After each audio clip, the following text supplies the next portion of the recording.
If you are interested in learning more about Blender 3D, then check out our masterclass introductory course available over at our website baileygraphics.com. This course is the perfect starting point for anyone beginning on their Blender journey, with over 8 hours of content, all for absolutely free. So if you're interested in starting your journey in learning how to use Blender, then check out the link in the video description.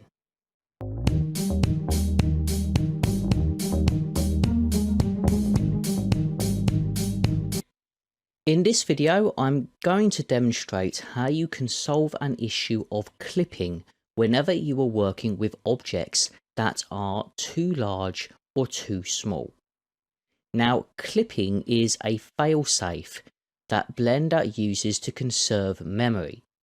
But there may be times when you are working on a much larger scene than usual, or working on a very small object, where you're going to want to be able to edit that object or scene easily without any of those clipping issues. So to demonstrate what clipping looks like in the 3D viewport, I'm going to take my default cube and scale it down to a value of 0.05.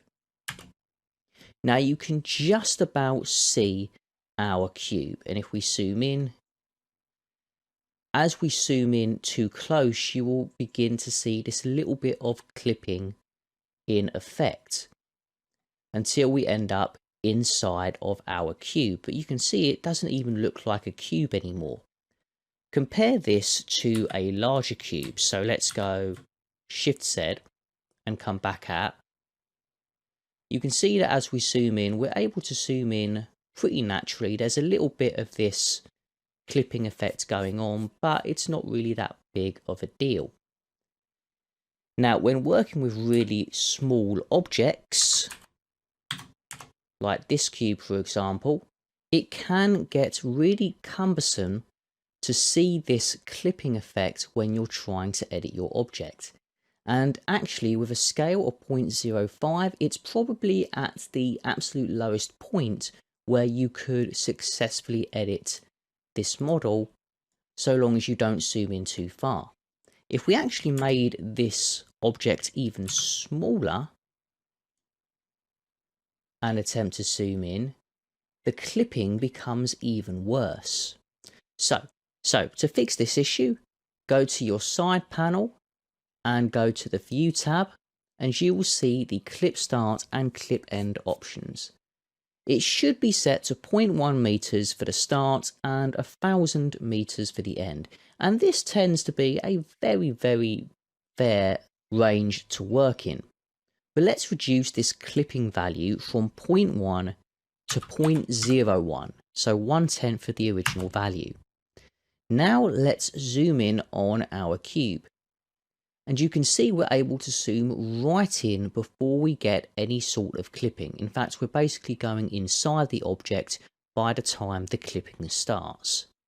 So now, despite the size of this really small object, we're able to orbit and select and edit our geometry without any clipping issues. Alternatively, you can also have clipping for really large scenes. So I'm just going to zoom out, just delete our tiny cube, and I'm going to replace it with a plane. We're going to make this plane much larger than what it currently is. So currently it's set to 2 meters by 2 meters. Let's set this to 2000. So 2000 by 2000, that's double the size of our clipping value for the end. That's double the size of our clip end value. So press enter and then zoom out, and you will actually straight away see the clipping issue here. So we're actually struggling to see our plane at all, so we're going to need to increase the end value. As I click and drag, you can see more and more of the plane appearing in our 3D viewport.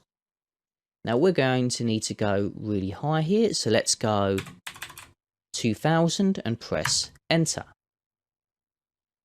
Now this doesn't display all of our plane because we've gone with a size of 2000, but that's for 2000 on each axis, so 2000 on the X and 2000 on the Y. So that means we're going to need to increase our end value even more, so something like 4000, so that we can see our entire plane. You can still see that the Blender grid is also a part of this clipping effect. So anything beyond that 4000 point is going to fade into the background. So if that's something that you want to avoid, just increase your clipping value that much more so that it becomes as easy as possible to work with your larger scenes.